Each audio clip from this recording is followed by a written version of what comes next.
तीन का टोला। जनरल बाजवा, इमरान खान और साकिब निसार हमेशा ही इस्तेमाल में रहे। सी पैक मंसूबों को क्यों खुफिया रखा गया? जनरल बाजवा की बदनीयती इदारे को झोंक डाला। पाक सरजमीन पार्टी पर अमरीकी हार। जंग कॉलम्स।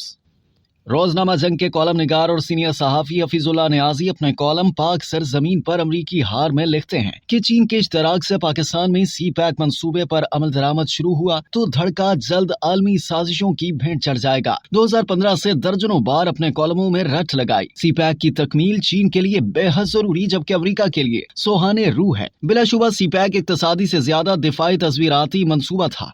दोहराए नहीं कि चीन का मफाद पाकिस्तान के सियासी इस्तेहकाम, खुशहाली और अमनो अमान से जुड़ा, जबकि अमेरिका की दिलचस्पी हमारे अदम इस्तेहकाम, इक्तसादी अबतरी और बदअमनी से है। चीन ने बिला तफरीक जमहूरी हुकूमत हो या फौजी डिक्टेटर सिद्के दिल से हमारी मदद की। दूसरी तरफ अमेरिका ने पाकिस्तान पर डॉलर्स की बौछार फौजी डिक्टेटर्स के जमाने में की, जबकि जमहूरी हुकूमतों के दौरान पाबंदियां लगी। चीन हमेशा से पाकिस्तान की अंदरूनी सियासत से लाताल्लुक रहा, जबकि अमरीकी हाथ हर हुकूमती उखाड़ पिछाड़ के पीछे कार फरमा रहा। लियाकत अली खान भुट्टो, जनरल जियाउल हक, बेनजीर भुट्टो के कत्ल में अमरीकी नक्शे पार ढूंढे जा सकते हैं। अमरीकी मदद का एक पहलू और भी हमेशा से यकीनी बनाया कि पाकिस्तान को जीने दो ना मरने, दोनों मुद्दों में अमरीका का दस्ते निगर रहे। इस्लामाबाद में सी पैक मंसूबे की दहाई तकरीब में शिरकत का मौका मिला। वज़ीर आज़म पाकिस्तान और चीनी नायब वज़ीर आज़म मेहमान खुसूसी थे। तकरीब में जाकर अंदाजा हुआ कि बज़ाहिर 10 साला सालगिरह तकरीब में पसे पर्दा सी पैक के दूसरे दौर का आगाज था। अगले दिन अमरीकी दफ्तर खारजा के तर्जुमान मैथ्यू मिलर का तबसरा के चीनी नायब वज़ीर आज़म के दौरे पाकिस्तान को बनजर गैर देख रहे हैं। चीन की सरमायाकारी में शफाफियत चाहते हैं, यानी कि अमेरिका में फिक्र के अलार्म बज गए। नवाज शरीफ हुकूमत के खात्मे की बड़ी वजह सी पैक मुआहिदों का आगाज था। नवाज शरीफ को जब इस पर सजा मिली तो उनका नुकसान कम, पाकिस्तान की तबाही ज्यादा हुई। अफसोस के तीन का टोला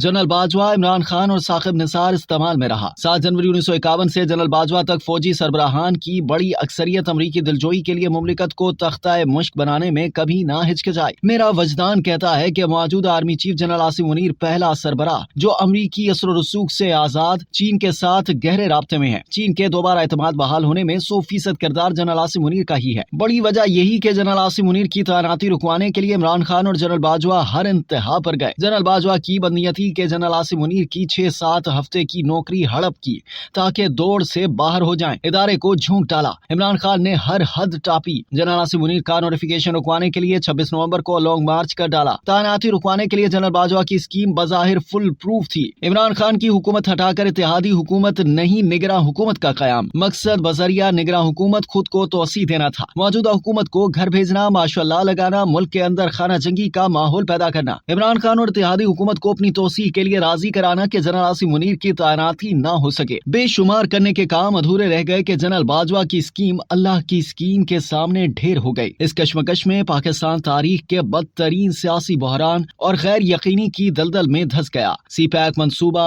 इसकी भेंट चढ़ गया। सी पैक मंसूबे का खात्मा बिल खैर मुस्लिम लीग नून हुकूमत की रुखसती के साथ नहीं था। सी पैक मंसूबा आमियाना अंदाज से शुरू हुआ कि अमरीकी नजरों में ना खटके। लगभग 20 अरब डॉलर की सरमायाकारी का ऐलान हुआ। जब शुरू हुआ तो 35 अरब डॉलर के मंसूबे रूबाए अमल थे। चंद माह में 60 अरब डॉलर तक जा पहुंचे। अंदरूने खाना आने वाले दिनों में कई 100 अरब डॉलर सरमायाकारी की बाजियत सुनने में आई। नवाज शरीफ हुकूमत की उखाड़ पिछाड़ पर एक हमागीर सियासी बहरान ने जन्म लेना था। अमेरिका की ताकत पाकिस्तान के सियासी बहरानों में पिन्हा है। सियासी बहरान की कोख से इक्तिसादी बहरान और दीगर मसाइल जन्म लेते हैं। हरगिज हैरत नहीं हुई जब इमरान खान के वजीर तिजारत रज़ाक दाऊद ने पलक झपकते बयान दे डाला कि सी पैक को 2 साल के लिए बंद किया जा रहा है। यही अमेरिका चाहता था। इससे पहले सी पैक मंसूबों के खिलाफ मीडिया पर और तकरीरों में इमरान खान और दूसरे दरपर्दा अमरीकी एजेंट इसके खिलाफ मुआंदाना प्रोपेगेंडा करते रहे। सी पैक में करप्शन के बेबुनियाद इल्जामात लगाए। चीनी हुकूमत को रुसवा करने में कोई कसर न छोड़ी। चीन को पाकिस्तान से दूर करने के लिए तन मन धन खर्च हुए। सी पैक मंसूबों का खुफिया रखना भी मुआहदे का हिस्सा था। हुकूमत कायम होते ही असद उमर ने मुआहदों की तफसील अमेरिका और IMF को दे डाली। अचंभे की बात नहीं कि सियासी खलफशार की मौजूदगी में इमरान खान ने इक़्तिदार संभाला तो इस्तकबाल में IMF और FATF ही नसीब बनना था। चीन की पाकिस्तान से मायूसी बनती थी। पाकिस्तान से मायूस होकर चीन अपना सरमाया ईरान ले गया। 3 साल बाद यानी मार्च 2021 में चीनी چینی وزیر خارجہ نے اپنے دورہ ایران پر $400 ارب کے سرمایہ کاری کے منصوبوں پر دستخط کیے۔ ایرانی وزیر خارجہ جواد ظریف کا تنزیہ تبصرہ گھائل کر گیا۔ ایران کسی کے ڈر یا خوشامد میں چین کو کبھی دھوکہ نہیں دے گا۔ احسن اقبال کو کریڈٹ کہ سی پیک کے دوسرے دور کا آغاز انہی کی قیادت میں اسی کرو فر سے ہوا جہاں سے سلسلہ منقطع ہوا تھا۔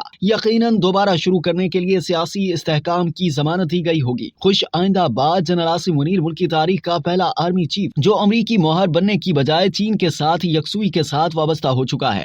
یقین ہے آنے والے دنوں میں آسان نہیں رہنا۔ امریکہ نے جنرل عاصم منیر کے خلاف ہر انتہا تک جانا ہے۔ چین ایک بار پھر اربوں ڈالر فوری نچھاور کرنے کو ہے۔ پاکستان کا 7ویں آسمان کو سفر گوادر تا کاشغر یا کاشغر سے گوادر ہی ہے۔ پہلی دفعہ حکومت اور عسکری قیادت چین کے ساتھ تعلقات پر دل جمی سے ایک صفحے پر ہیں۔ اب تک کے لیے اتنا ہی۔ مزید جاننے کے لیے سبسکرائب کیجیے ڈیلی جنگ یوٹیوب چینل اور لائک کیجیے ڈیلی جنگ فیس بک پیج۔